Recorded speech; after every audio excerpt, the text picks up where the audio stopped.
നമുക്കറിയാം എർദോഗനാണ് ആഗോള ഭീകരവാദത്തെ സംരക്ഷിക്കുന്നയാൾ. ഇന്ന് പരസ്യമായിട്ട് എവിടെയും ഭീകരവാദത്തെ സംരക്ഷിക്കുന്നയാളാണ്. അദ്ദേഹത്തെ പിന്തുണച്ചയാളാണ് ഈ മുസ്ലിം ലീഗിൻ്റെ ഇപ്പോഴത്തെ സംസ്ഥാന പ്രസിഡന്റ്. അപ്പോൾ അതുകൊണ്ട് ഈ മന്ത്രിയും അതുപോലെ തന്നെ മുസ്ലിം ലീഗിൻ്റെ നേതാക്കന്മാരും കോൺഗ്രസിൻ്റെ നേതാക്കന്മാരും സ്കൂൾ അധികൃതരുടെ ആ വസ്ത്രത്തിലാണ് അവർ ശ്രദ്ധ കേന്ദ്രീകരിച്ചിരിക്കുന്നത്. ഇതേ വിഷയം 2018 കേരളത്തിലുണ്ടായതാണ്. Christ Nagar senior secondary school CMI educational institution. Kerala ഹൈക്കോടതിയുടെ വിധിയാണിത്. വിധി പറഞ്ഞ ജഡ്ജിൻ്റെ പേര് മുഹമ്മദ് മുസ്താഖ് എന്നാണ് അദ്ദേഹത്തിൻ്റെ പേര്. അദ്ദേഹം പറഞ്ഞിരിക്കുന്നത് petitioners were directed to attend a school with a proper dress code, but they did not relent and insisted that they should be permitted to attend classes wearing the head scarf എന്നാണ് പറഞ്ഞിരിക്കുന്നത്. അപ്പോൾ അതിന് കോടതി പറഞ്ഞിരിക്കുന്നത് ഈ വ്യക്തികളുടെ മൗലിക അവകാശവും അതുപോലെ തന്നെ സമൂഹത്തിൻ്റെ മൗലിക അവകാശവും അത് പാരലായിരിക്കണം, ഹൊറിസോണ്ടലായിരിക്കണം എന്നാണ് പറഞ്ഞത്. അപ്പോൾ സമൂഹത്തിൻ്റെ വരുന്ന അവസരത്തിൽ വ്യക്തികളുടെ സ്വാതന്ത്ര്യം അത് വഴിമാറി കൊടുക്കണം. അതാണ് സുപ്രീം കോടതിയിലെ വിധികൾ മുഴുവൻ പറഞ്ഞിരിക്കുന്നത്. TMA കേസ് മുതൽ എല്ലാ കേസുകളും പറഞ്ഞുകൊണ്ട് അതേ കോടതി, കേരളത്തിൻ്റെ ഹൈക്കോടതി പറഞ്ഞിരിക്കുന്നത്. അപ്പോൾ അതുകൊണ്ട് വ്യക്തികളുടെ സ്വാതന്ത്ര്യം സമൂഹത്തിൻ്റെ സ്വാതന്ത്ര്യത്തിന് വഴിമാറി കൊടുക്കണം. ആർട്ടിക്കിൾ 19 അനുസരിച്ച് സ്ഥാപനങ്ങൾ നടത്തുവാനുള്ള അവകാശം അത് പ്രധാനപ്പെട്ട അവകാശമാണ്. 19 അദ്ദേഹം കോട്ട് ചെയ്തിരിക്കുന്നത്.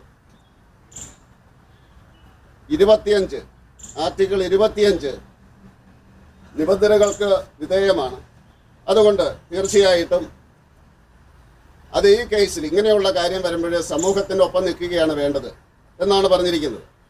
അല്ലെങ്കിൽ ഒരു അരാജകത്വം ഉണ്ടാകും എന്നാണ് വിധിയിൽ പറഞ്ഞിരിക്കുന്നത്.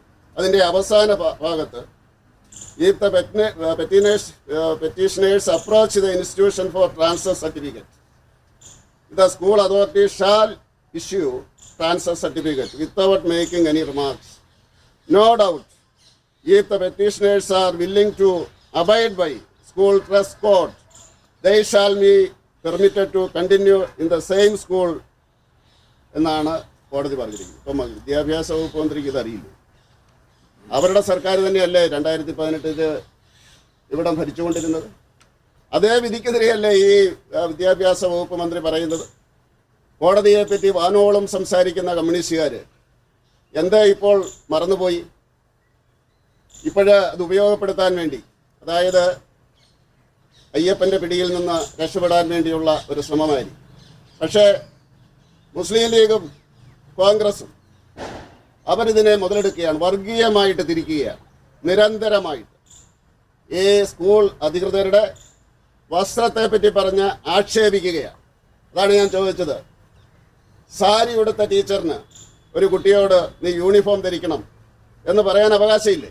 അപ്പം കുട്ടിക്ക് ചോദിക്കാവോ, ടീച്ചർ ധരിച്ചിരിക്കുന്നത് സാരിയല്ലേ, അതുകൊണ്ട് ഞാനും സാരി ധരിച്ചു വരും എന്നുള്ള ശ്രമം. അതുകൊണ്ട് ഈ രണ്ട് മുന്നണികളും ഈ കേരളീയ സമൂഹത്തെ മതത്തിൻ്റെ അടിസ്ഥാനത്തിൽ തമ്മിലടിപ്പിക്കാനുള്ള ശ്രമത്തെ, ഞാൻ നേരത്തെ പറഞ്ഞതുപോലെ തന്നെ മതത്തിൻ്റെ അടിസ്ഥാനത്തിലുള്ള വോട്ടുപിടുത്തം അവസാനിപ്പിക്കണം.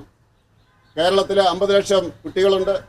ഒരു വിഷയമാണ് വന്നത്, ഇതിനു മുമ്പ് വന്നിട്ടുണ്ട്, കോടതി വിധിച്ചിട്ടുണ്ട്. അതിൻ്റെ അടിസ്ഥാനത്തിൽ മുന്നോട്ട് പോകണമെന്ന് എല്ലാവരോടും അഭ്യർത്ഥിക്കുന്നു.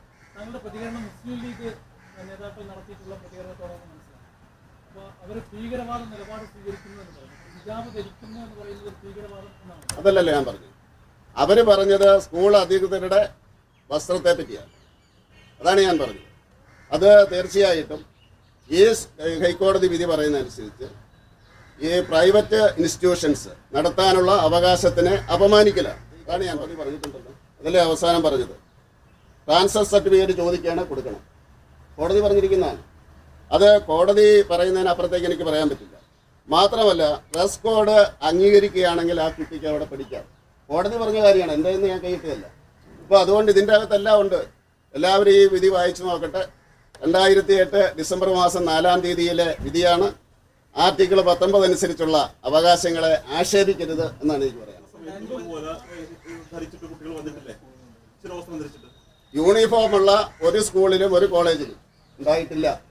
അത് പ്രൈവറ്റ് ഇൻസ്റ്റിറ്റ്യൂഷന്റെ റൈറ്റ്സിന്റെ കാര്യം ഇവിടെ വളരെ വ്യക്തമായിട്ട് പറയുന്നുണ്ട്. അതാണ് ആർട്ടിക്കിൾ 19 എന്ന് പറയുന്നത്. അത് കോടതിയോട് അല്ല, കോടതിയെ ചോദ്യം ചെയ്തോളൂ. മീഡിയ ആവണല്ലേ, കോടതിയല്ല, ആരെ വേണമെങ്കിലും ചോദ്യം ചെയ്യും. എർഗോദനെ വരെ സപ്പോർട്ട് ചെയ്തു, എർഗോദനെ വേണേലും സപ്പോർട്ട് ചെയ്തോളൂ.